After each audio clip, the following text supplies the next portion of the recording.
So I see more attendees coming in, and we'll start anyway. And welcome aboard, everyone.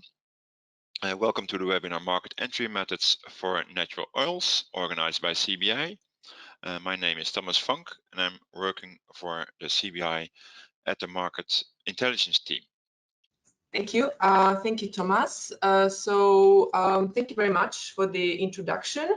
Welcome, ladies and gentlemen. In this webinar, I would like to talk about the export openings for essential oils in Europe, mainly geared towards the aromatherapy sector as well as personal care products.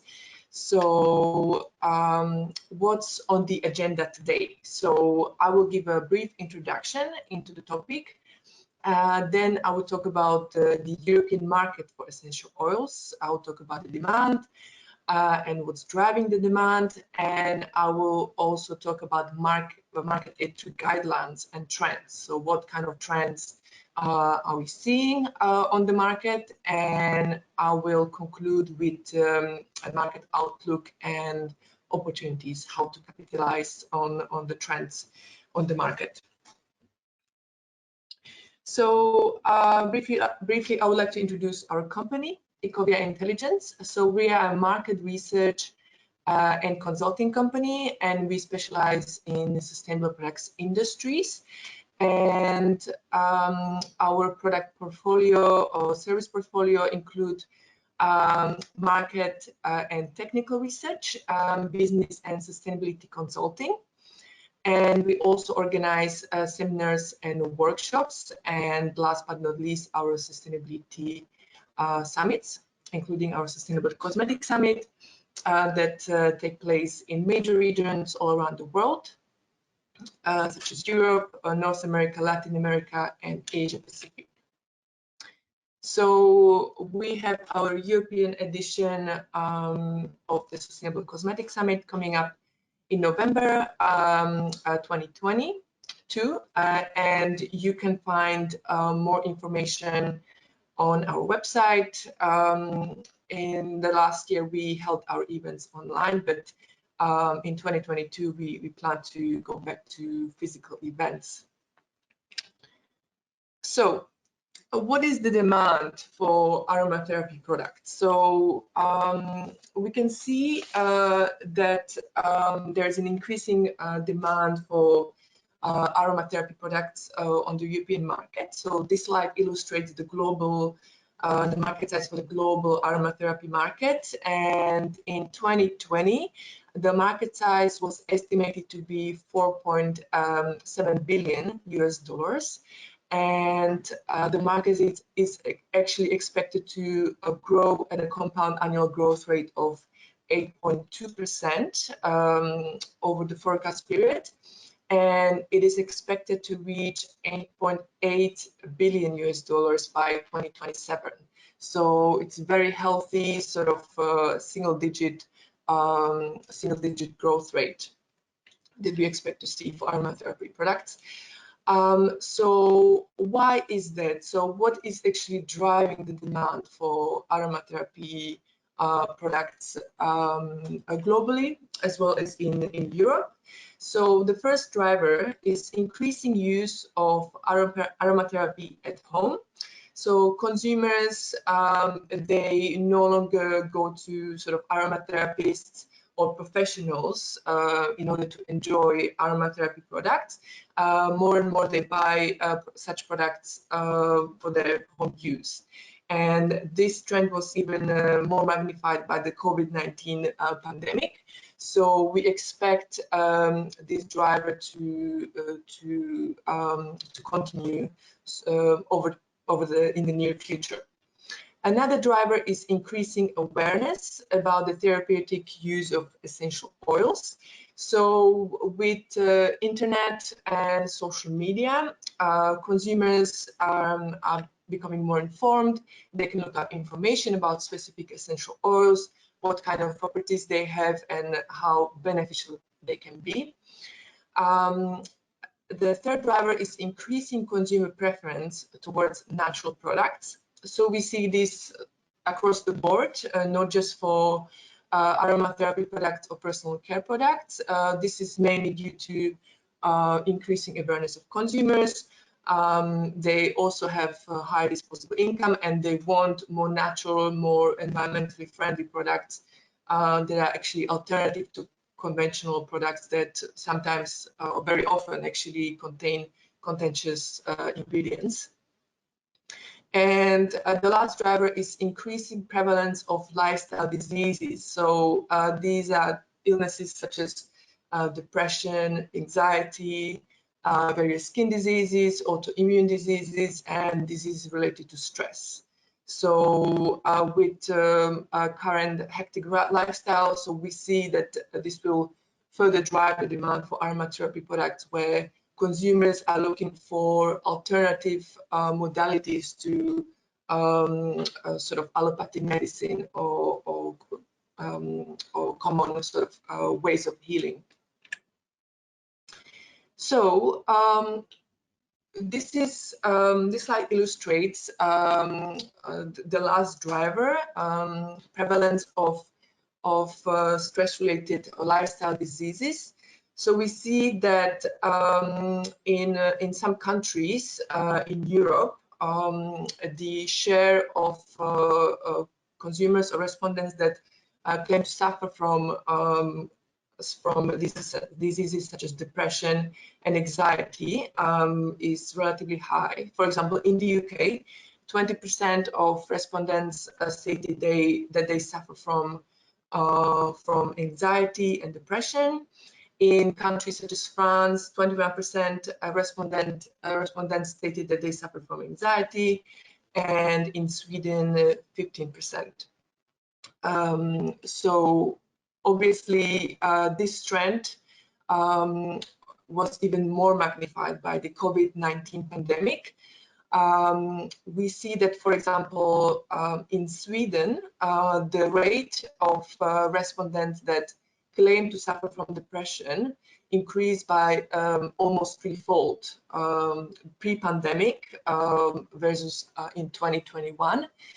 In countries such as the UK and France, the rate of consumers that claim to suffer from depression increased twofold. So again, this is another important driver for aromatherapy products and essential oils in Europe. So what is the demand for essential oils on the European market? So this slide illustrates the imports, the volume, imported volumes of essential oils on the European market. So we see that the imports actually have been increasing at a subtle and steady single-digit growth rate. We see that between 2016 and 2020, the volume of imports actually increased by almost 12%. And we expect similar growth to see similar growth in the near future as well. So essential oils are used in personal care products as well for various reasons, including its sort of therapeutic properties and its scent as well. And this slide illustrated the conventional personal care market in Europe. So we see that the market is growing at a very subtle single-digit growth rate. This is because the market is very mature, it's saturated. So between 2015 and 2018, the market actually increased by approximately 2%. And we expect similar growth rates to see in the near future as well. So what country markets are the most prospective for essential oils? With countries such as Germany, France, the UK, Italy, and Spain. So these are the biggest consumer markets in Europe, and this slide illustrates the biggest personal care markets in Europe as well. And these country markets are important across the board because their consumers are very aware and they also have a higher disposable income. So what product categories are important when it comes to personal care market in Europe? So we see that the skincare sector, or the skincare category, is the biggest, as well as toiletries, and followed by the hair care category. And the fragrance and perfumes category actually accounts for 15% of the total personal care products market. And this is the category where essential oils are used the most. So essential oils are also used as raw materials in the natural and organic cosmetics market. So we estimate the European and natural organic cosmetics market to be worth 4.5 billion US dollars. The market size of total is 3.9%. So there is still a lot of room for growth there. Europe has a very high rate or share of certified products, which is 55%, which is one of the highest in the world comparing to other regions such as Asia and North America. And major sales channels for natural and organic cosmetics are still specialist retailers. However, this channel has become saturated as well, and we see increasing demand coming from pharmacies and parapharmacies and drugstores in countries such as Germany and France. So what country markets are the most important for natural and organic cosmetics? So we see there is an overlap here with the most important country markets for conventional personal care products. So we see Germany 35%, France accounts for 20%, Italy 12%, and UK has 10% share of the total European natural and organic cosmetics market. So these country markets are generally the most important in terms of market size and the demand as well. So what is driving the demand for natural and organic cosmetics? So we know that the #1 driver is actually concern about synthetic chemicals. With increasing awareness of consumers, they are becoming aware of contentious ingredients that may be potentially harmful towards their health and well-being, and they want to avoid it. So this is the #1 reason why consumers opt for natural and organic cosmetics. The second driver is increased distribution. So we know that this type of product, so natural and organic cosmetics, is no longer sold only in organic shops and specialist retailers, but the distribution percolates into other channels such as drugstores, pharmacies, parapharmacies, beauty retailers, department stores, salons and spas, as well as supermarkets in some countries. The third driver are media reports.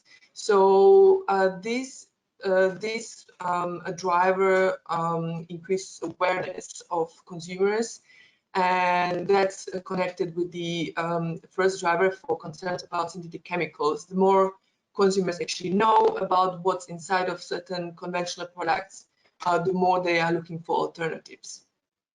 And the final driver is new product launches. So we see more and more natural and organic personal care brands entering the market, but what we also see are also established conventional brands that are actually launching their own certified and natural lines of personal care products. So what are the distribution trends on the European natural personal care products market as well as aromatherapy market? So we see that the shelf space in specialist retailers is stable. So there is not a lot of growth seen from this channel, this channel is generally saturated, and we see increasing penetration in drugstores and pharmacies, especially in countries such as France and Germany. And we also see a rising number of concept stores. In the past, we saw in Europe concept stores that were single brand, focused only on one brand of personal care products. However, these days it's common to see a new type of concept stores that are called multi-brand concept stores. And the example of this is actually a chain of concept stores called Mademoiselle Bio in France. So there is also demand coming from so-called other channels. So these are beauty retailers, department stores, as well as the professional channels, so spas and salons and online retail. So how is the market segmented for essential oils? So we know that majority of essential oils imported on the European market actually goes to the food sector. That's the most important segment. The second most important sector is the personal care sector. Here, essential oils are used in skincare products, hair care products, oral care products, deodorants, as well as perfumery products. And the smallest sector is actually health products, where essential oils are actually used in aromatherapy products, natural remedies, as well as supplements. So what are the macro trends on the European market for personal care products and aromatherapy? So we know that there is increasing importance of ethical and sustainable sourcing and production, increasing rate of ethical certification. Aging population in Europe is driving and shaping the demand. COVID-19 also shaped the demand on the European personal care sector, and Brexit and trade uncertainty is also affecting the European market for essential oils. So when it comes to sustainable and traceable sourcing, this is becoming very important, and European buyers are putting more emphasis on this, and they require more and more information from their potential suppliers. This is especially true for certain types of essential oils. For example, frankincense has been in a sustainability crisis for quite some time. And it's becoming very important for buyers to source sustainably sourced essential oils. Another example is also sandalwood, where importers are making sure that the sandalwood essential oils is actually sourced sustainably. So we see increasing adoption rate of sustainability schemes in for raw materials, including essential oils. And this slide illustrates the increasing adoption rate for some of the main agricultural commodities over the years. And we see this trend to percolate into other commodities, including essential oils.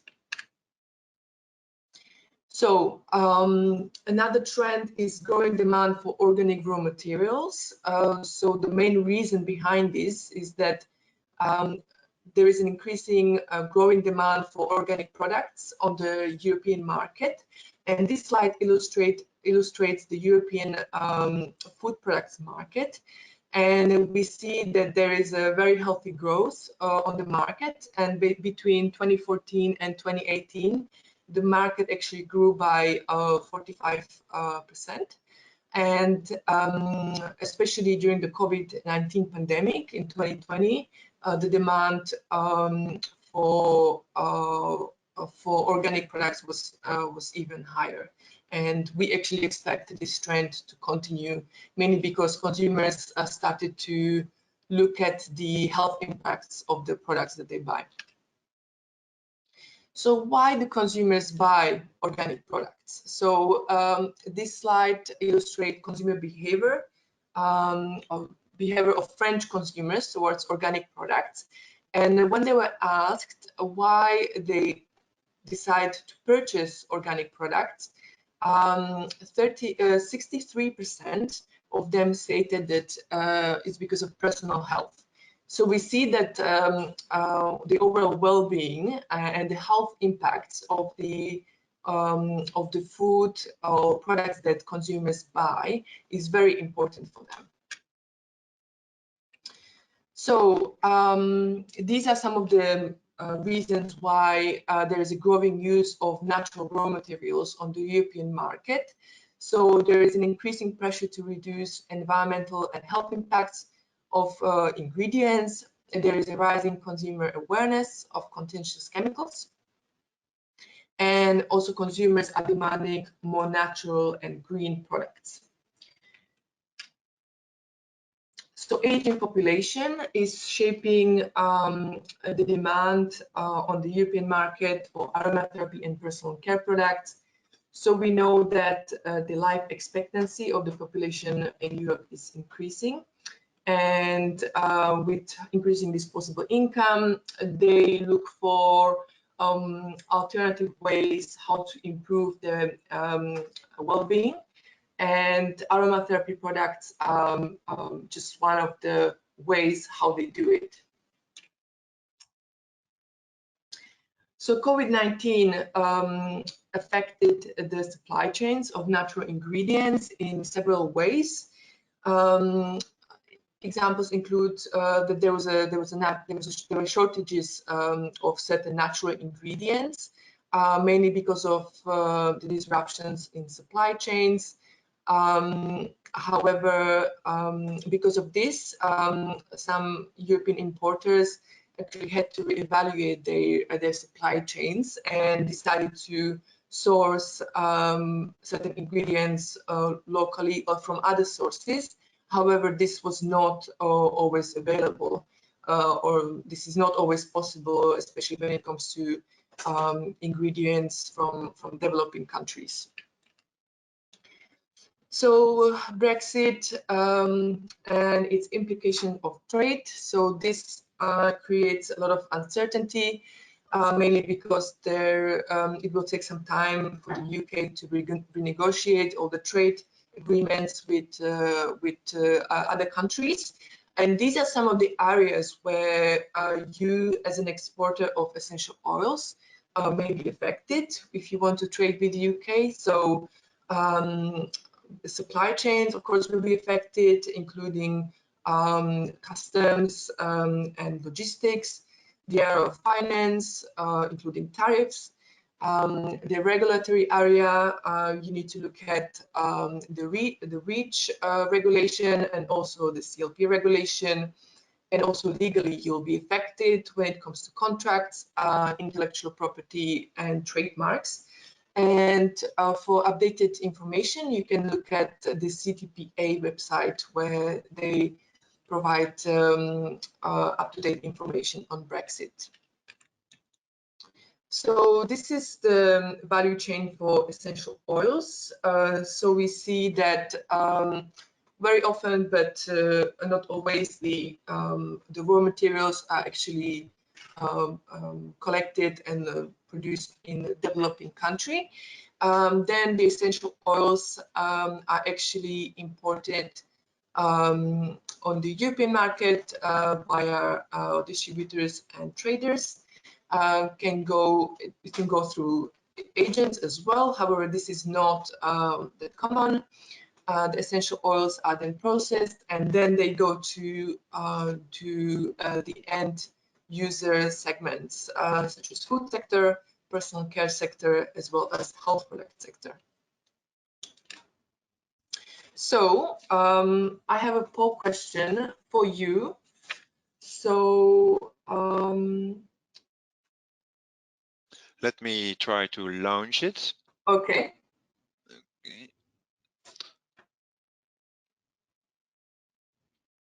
Okay, I think it's been launched. So yes. what challenges do you face when exporting essential oils to Europe? So is it the EU regulation and quality requirements? Is it minimum volume requirements or delivery terms?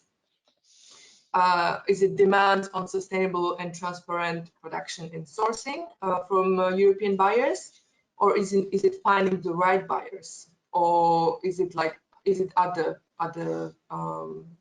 challenges? So I give you 1 or 2 minutes to answer. Yes, I think about one third of the audience has answered now. Mm-hmm. Oh, it's very quickly going to 50%. I already see a winner.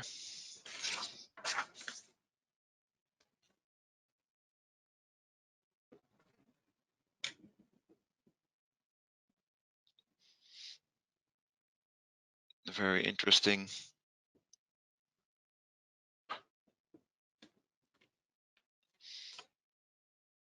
Okay, if at 60% voted now. Mm-hmm. Yeah, I think we can. You think we can close it? Yeah. Okay. Okay, we don't have the share. Yeah. Okay. Okay, so 79% stated that the main challenge is finding the right buyers. 56% stated that the main challenge is EU regulation and quality requirements. Okay, 33% minimum volume requirements, and 27% demands on sustainable and transparent production. Okay, very interesting, but it's not surprising from our research as well. This is definitely one of the main challenge that exporters in developing countries face. Yeah. Interesting result. Okay.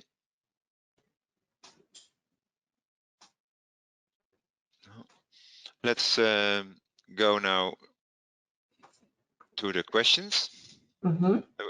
We have some questions that were already asked, and after this short question round, Iveta will present the rest of her presentation.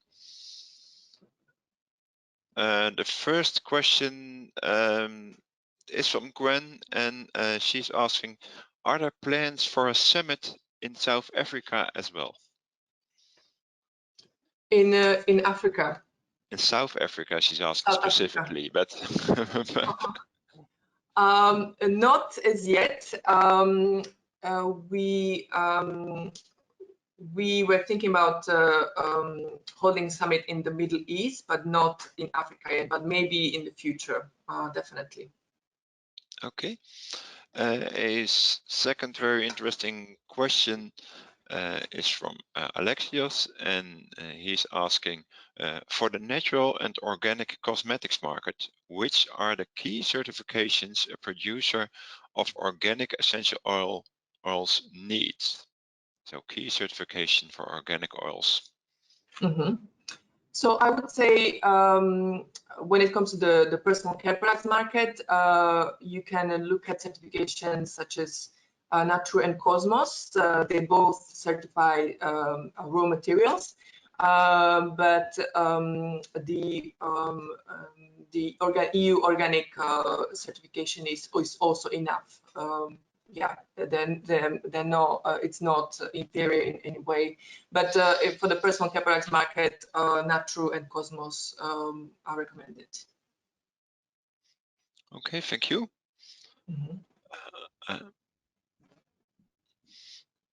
And another question is quite specific, but maybe you know something to say about it, Iveta.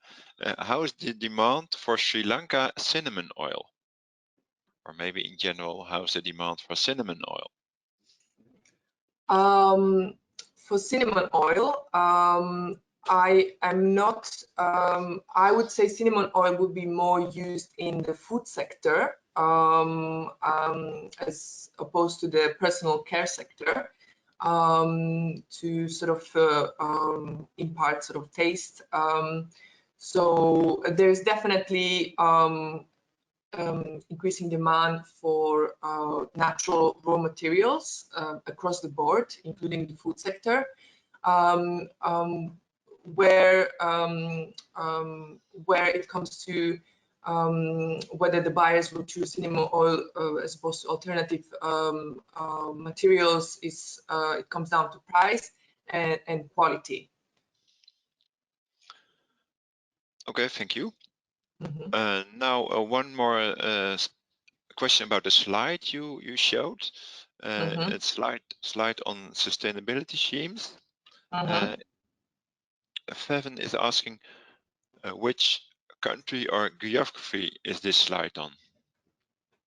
Oh, that's globally, I think. I think it was this one, right? Yeah, I think so. Yes, yes, it's on a global scale. On a global scale, okay. Yes. Mm-hmm. Just looking. Oh, we got a lot of questions again. Now I don't know if this short round or we're asking them.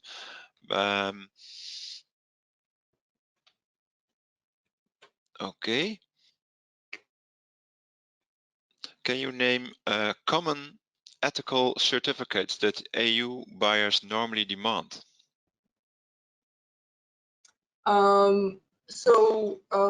This also depends on a specific essential oil, but usually what they are after is organic as well as fair trade.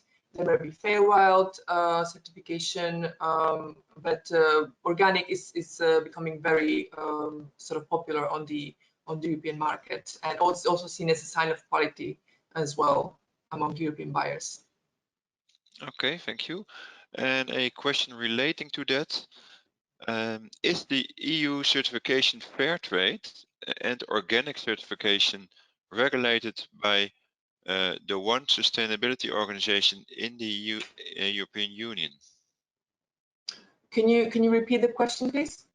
Yeah, is the European Union certification fair trade and the organic certification regulated by the one sustainability organization in the European Union? I don't know what actually I think exactly I know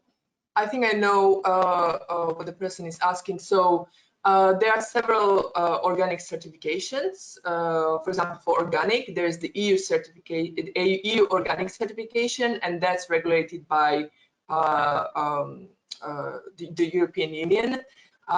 Then there are third-party standards that certify organic. For example, there are some agricultural standards such as Naturland in Germany. There is Soil Association in the UK. For personal care products, the third-party standards are Natru and Cosmos. These are the most popular ones. And for fair trade, that's not regulated at the EU level. There is Fair Trade International that certifies fair trade products, but there are also third-party fair trade standards. For example, EcoCert has Fair for Life standard that it's also considered fair trade. Okay, thank you. Mm-hmm. Yeah, your answer on cinnamon oil triggered some of the other participants here. So we have like the same questions for other oils. So how about the demand for lemon oil? How about the demand for lemongrass oil? And Mm-hmm. how about the demand for rosemary essential oil? Yeah, maybe you can tell something about it or say Mm-hmm. where they can find more information on it. Yeah. Yes, so citrus oils, especially vast majority of citrus oils actually go to the food sector, whether it's lemon or oranges and bergamot. So yes, there will always be demand for citrus oils. It accounts for majority of the essential oils market. Whether it's rosemary oil or other oils, this also depends on the kind of properties that they have. So I would presume rosemary oils has a lot of therapeutic properties, so that's definitely very suitable for the aromatherapy as well as the personal care products market. So, but again, this always depends on the kind of properties that the oil has and how they are marketed to consumers. Okay, thank you, Iveta. Okay, we still have questions that are asked, but let's now continue with the presentation, and we'll do the rest of the questions at the end of the webinar. But please keep asking your questions, and we'll find the time at the end of the webinar. Okay. Please continue, Iveta. Sure. So I will now talk briefly about the market entry for essential oils. So what is it that you need to do in order to increase your chances when exporting on the European market? So this is related to the poll that we had a while ago. So first of all, you need to meet all the mandatory EU regulation. And the essential oils are actually regulated under the cosmetics regulation when it comes to aromatherapy products, quality issues and adulteration. So there is this pertains to the additional as well as mandatory regulations for essential oils. You have to make sure that your essential oils are of the highest quality. This is also stated sort of the #1 challenge that European buyers face when sourcing essential oils and raw materials from developing countries. You also have to make sure that your documentation and technical dossiers are well organized and up to date. This is the first step even before approaching European buyers. Trade shows are very important in order to meet buyers. They attend trade shows regularly for this purpose, to meet new suppliers. And you have to know how to choose the right buyers, so what kind of buyers to target, especially based on the size of the company, the portfolio that you have, whether you offer certified ingredients or certified essential oils or not. And it's also important to have professional online presence. So the way you present yourself, it's important. Unless buyers know you or you were recommended to them by someone, they will do research on you, background research. And the way where we'll start, it's online. They will have a look at your website, whether it's up to date, whether you have all the certifications on your website, etc. So this is a huge plus. As I said, you need to meet the EU compulsory EU regulation in order to trade with European buyers. So this is just like an outline of the regulation that you need to look at and you need to meet when exporting essential oils on the European market.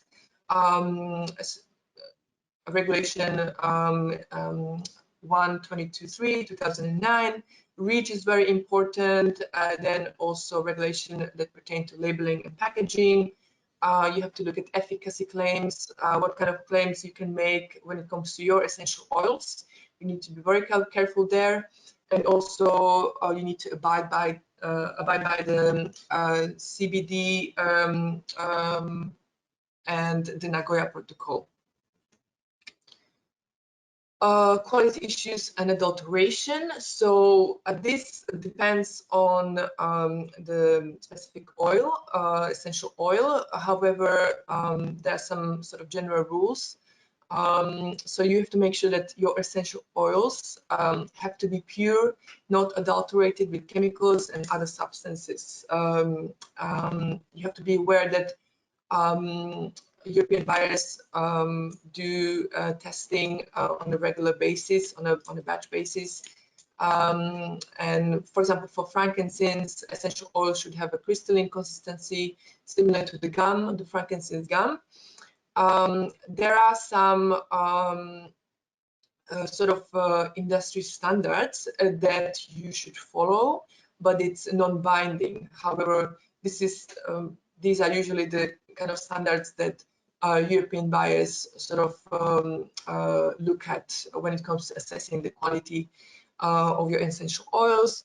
So the International Organization for Standardization developed quality standards for essential oils, and also the International Fragrance Association offers indicative levels of restricted substances in essential oils in Annex 1 of the guidelines, but this is non-binding and not exhaustive, of course. When it comes to quality issues, you have to make sure that you actually communicate with buyers, your potential clients, what is it that they require from you in terms of quality. So, as I said, your documentation and technical dossier has to be well organized and up to date. So your technical dossier should include technical data sheet. So this contains product description, product classification, as well as information on applications, quality analysis and certificates, safety data sheets, which contains hazard identification, classification, and information on safety measures, and certificate of analysis, which contains data from the product and also matches the data mentioned in the technical data sheet and the pressure sample approved by buyer and contractual agreements with buyers. So what buyers to approach? There are different types of buyers on the European market for essential oils, and depending on the type of your business or the type of your products, the range of your products, you have to decide what type of buyers you want to target. So there are large to medium-sized buyers on the European market. So this type of buyers tend to source a wide range of conventional as well as certified essential oils. They tend to source raw materials in larger quantities, and you should approach them if you're able to meet the delivery terms and minimum volume requirements, and it will be a plus if you offer a wide range of essential oils and raw materials. And then there are small to medium-sized buyers. So these type of buyers, they tend to specialize in certain ingredient groups or a specific niche market. So let's say that there's a buyer that focuses just on personal care products and aromatherapy products, or that they source only certified ingredients. So you should approach these buyers if you supply smaller volumes, because they're always more willing to negotiate. And if you supply niche oils, it doesn't really matter if you supply like a wider range of essential oils for them. Then there are large to medium-sized cosmetics and aromatherapy companies. So these type of companies, they tend to source directly because they have resources for this, and they source conventional as well as certified essential oils, and consider approaching them if you're able to supply larger quantities of essential oils. And then we have small to medium-sized natural and organic cosmetics and aromatherapy companies. These type of companies set up their own growers projects. They tend to source entirely natural or certified essential oils. You should approach these companies if you look to set up long-term projects and able to supply certified ingredients. So what is the future outlook for the European market for aromatherapy and personal care products? So we will see proliferation of labels, of eco-labels. Then we also see market segmentation, especially for personal care products. So whereas in the past there were companies that actually had product range of, let's say, 200 products for all kinds of consumers, now we see personal care companies that focus on a specific consumer type, for example, baby care brands or men care brands. And we will see more of this in the future. We will also see stricter buyer standards when it comes to sustainable and traceable sourcing, and also stricter EU regulation and COVID implications. So the COVID pandemic has shaped the supply chains, and we will see the ripples of this in the future as well. So when it comes to increased labelization, so there are about 200 eco-labels on the market, and most of them, or a lot of them, started as agricultural standards, but we see these labels percolating into other sectors, especially personal care sector, as well as healthcare, health products and aromatherapy sector. And why is this? Like, why are actually brands, personal care brands and health products brands opting for labels? So this slide illustrates a survey, a consumer behavior survey towards eco-labels.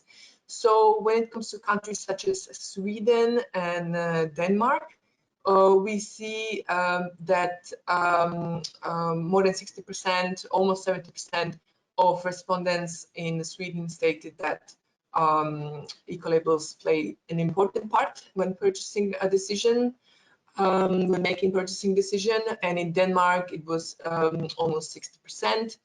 Obviously, there is a difference between European countries.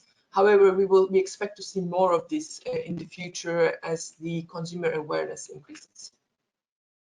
We've also done a study on the consumers in the UK, and we asked them, when buying natural and organic personal care products, do you look for any symbols and logos? So we see that we interviewed 100 shoppers, and we see that the number of shoppers increased from 33 in 2007 to 43 in 2014.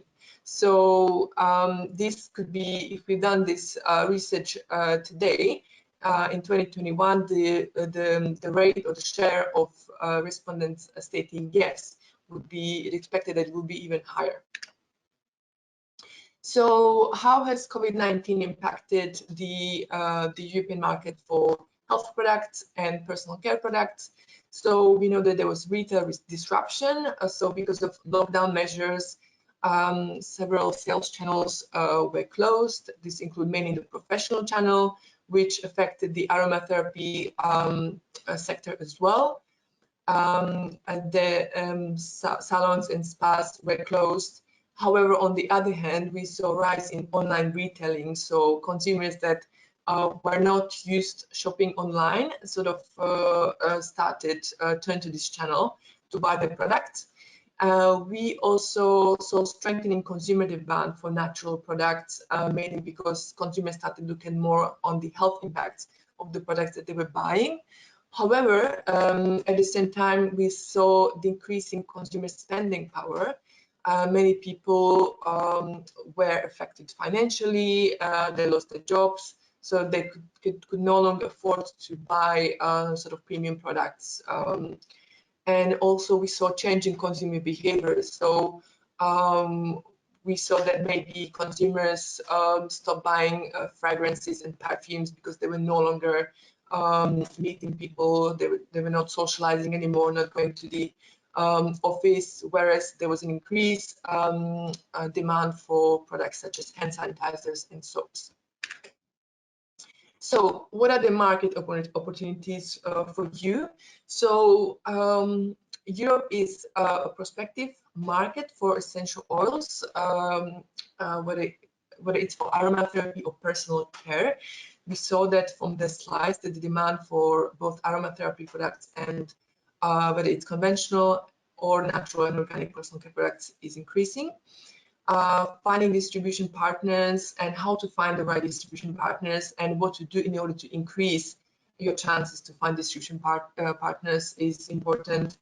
COVID-19 impacted the European market for health products and personal care products, and this created certain opportunities for exporters of essential oils, and also post-Brexit UK market. So this is this could be an opportunity and also a threat for you. But if you keep yourself up to date as to what you need to do when trading with the UK, you should be fine. So thank you very much for your attention, and I'm happy to answer the all the other questions that you may have. Okay, thank you, Iveta. Let's go to the other questions. Question here, what are the promising essential oils in Europe? And what are the most promising essential oils? Mm-hmm. So so the most of the essential oils market actually the most popular sort of essential oils on the European market are sort of citrus and peppermint oils. However, as I said before, this goes to the food sector, and there are sort of well-established suppliers of essential oils for these types of essential oils. So where maybe you could find opportunities are in these sort of niche high value essential oils that are specific to developing countries. So I mentioned frankincense, for example. Other example is eucalyptus, sandalwood, geranium, patchouli. So essential oils that are sort of native to that can be produced only in developing countries, not in Europe, and that are sort of niche and very high value. Thank you. So I think there was a question as well on eucalyptus oil from Indonesia. I think you just answered it, that it's one of the most promising oils, still is, for the European market. Now I have a question about also some specific oils from Zimbabwe, the Mangongo tissue oil, Baobab tissue oil, and Marula tissue oil. Okay. Can you say something about that, or is it too specific? Yes, these are specific oils. I think there is oils like this can actually tap into the trend that is on the personal care products market, where formulators actually choose like more exotic ingredients. However, where oils like this actually have disadvantage is lack of awareness.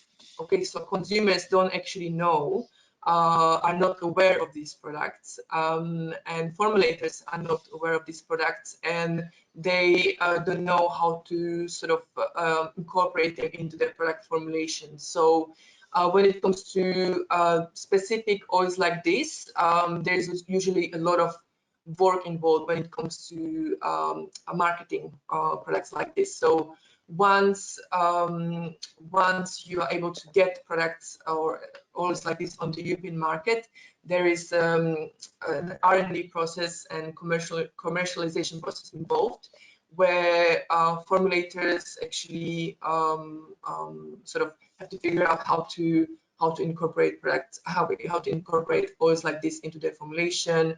And the buyers will have to do a lot of work on the marketing side of this type of oil. So this may be an issue when it comes to specific oils like this. Okay, thank you, Iveta. During your presentation, Iveta, you also talked about adulteration in the supply chain.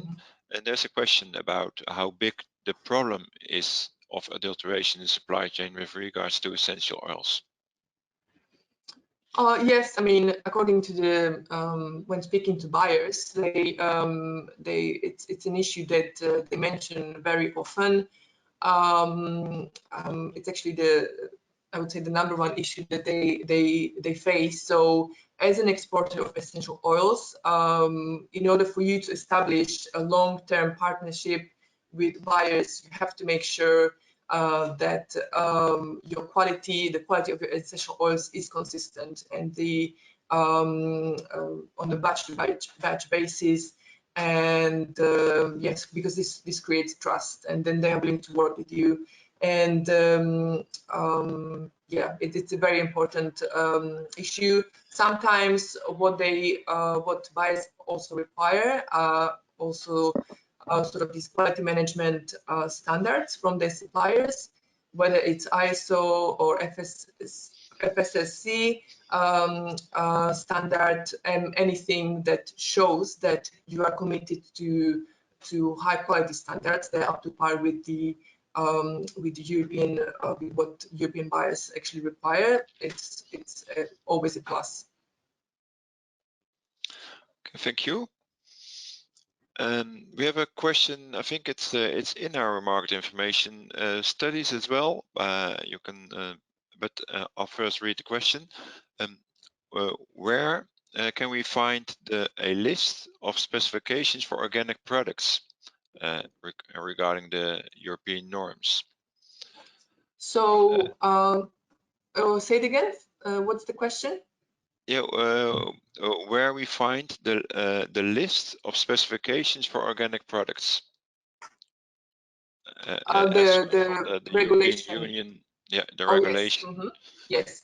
Yes, yeah. You can find it on the European Union website for the EU organic regulation, and also the third-party standards also provide sort of the requirements in order for you to meet the actual certification. And if you reach out to them, they will be always willing to help you with this and guide you as to what you need to do. And if you go to our study on bio requirements within the natural ingredient sectors, then you will probably read about it as well. Okay, thank you.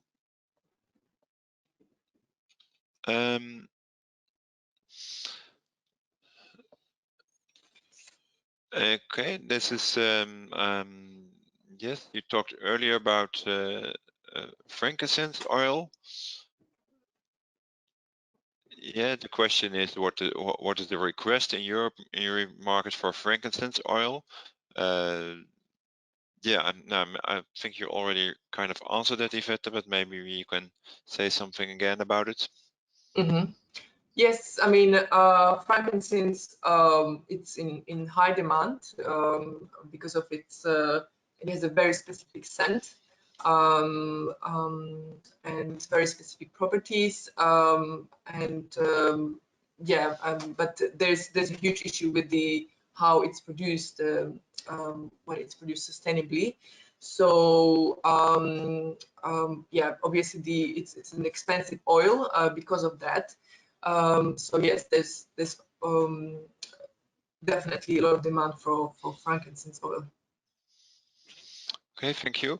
And is there's another question, is there some kind of area size requirement for an essential oil to be sustainably produced? So is it a requirement to have a certain size of area to have the certification of sustainable produced? I'm not sure, but I don't think so. I don't think it actually comes down to the area. It also depends on what kind of certification you're talking about and looking at. What kind of sort of aspect of sustainability you're looking at, whether it's organic or fair trade, or other certifications. So I don't think this is a requirement. Okay, thank you. Interesting question, and you can find it in our study, Finding Buyers. The question is, what are the most important trade shows, exhibitions for essential oils? Well, in Europe, there are several trade shows that could be interesting for you. So there's definitely Biofach and Vivanes, where it's a industry trade show for the organic sector. So if you supply certified essential oils, this is definitely an important trade show for you. You can also have a look at health ingredients and health ingredients trade show that tends to take place towards the end of the year, either in Frankfurt and Paris. Yeah, I would say these are. Then there are like other sort of trade shows. For example, there is Cosmoprof Bologna, which is for the cosmetic sector. As well, there are also trade shows that are more geared towards the health product sector, such as Vita Foods. As well, there's also the natural products trade shows that take place in the UK and natural products Scandinavia. So yeah, there are a few of them. Okay. The next question. We have a new regulation in Europe regarding the use of plastic packaging, and she's asking, will labeling and packaging, will it be affected by this new regulation on plastics? I think there will be implications. I think there will be more implication when it comes to finished products, but definitely there will be implications for raw materials as well. Yeah. So what you're saying, it's more for finished products and not for the B2B deliveries. Okay.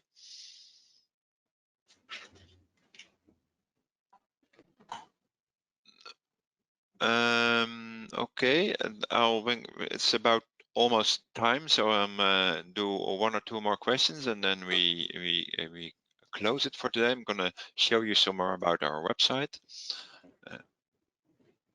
Okay. Somebody asking what the unit price for patchouli essential oil is. Is there a price range, or what is the source where they can find information on prices for patchouli? There is a price range. However, the price is set by the market, supply and demand.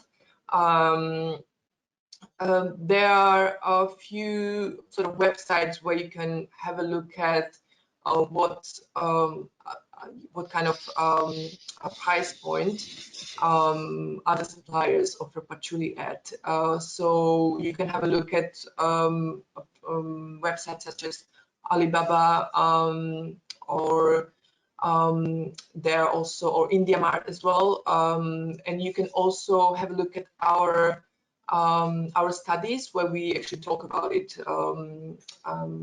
where we sort of give suggestions of website where you can have a look at what the competition is doing, so that you have an idea as to how to position your patchouli.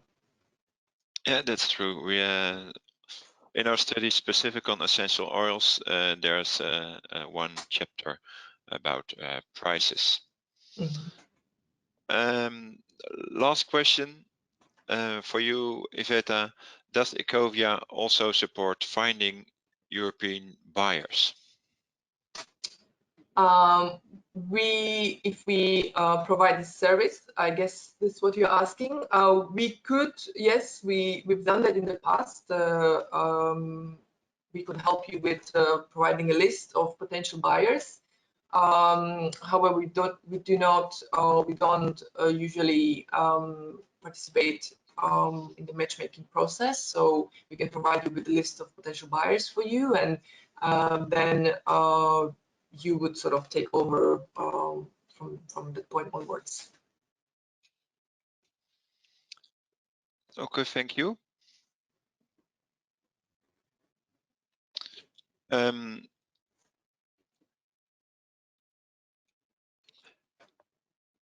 So it's probably you see my screen again. Let us close the webinar by just showing you in a few minutes how our website looks like. Iveta, just to check, do you see my screen? Yes, I can see your screen. Okay, great. So here we are at the market information at the CBI website, and just we go here to market information at the top, and here are the sectors we're active in. Let's just choose the natural ingredients for health products. And here you see what we offer in studies. We have the demand study, the trends study. We have the tips to find buyers, tips to do business, and we have the specific product studies. So let's hear, this is the study about frankincense, or about, let's do essential oils. Always our product studies have two parts. It's the market potential study and the market entry study. So if you go to the market potential study, you see also specific on requirements, product description, and here the essential oils, most described here are frankincense, patchouli, and nutmeg, geranium. So here you can read the information. Part of this information is just told by Iveta, of course. And we have the market entry part, which is called entering the market. Also, you see here the specific requirements, the regulations, also just partly told by Iveta today, but you can go to our website here and see this information. And this is for the whole sector, not specific a product. We have the product requirements. You can find here information on organic certifications and other certificates as well. No, that's it maybe for today. Just please visit our website and check out also the event. And we have an event coming up for you as well, which is on blockchain in your market, because nowadays traceability and transparency is growing in importance. Okay, thank you, Iveta, for. Okay, are we still here? Yes, I'm here. Okay. Yeah, thank you very much. I want to thank everyone for joining us today, and I hope to see you in the future again. And thank you, Iveta, for your presentation and all your answers on all those difficult questions. Yes, thank you very much, and see you again. Yeah, thank you. Okay, bye-bye. Bye.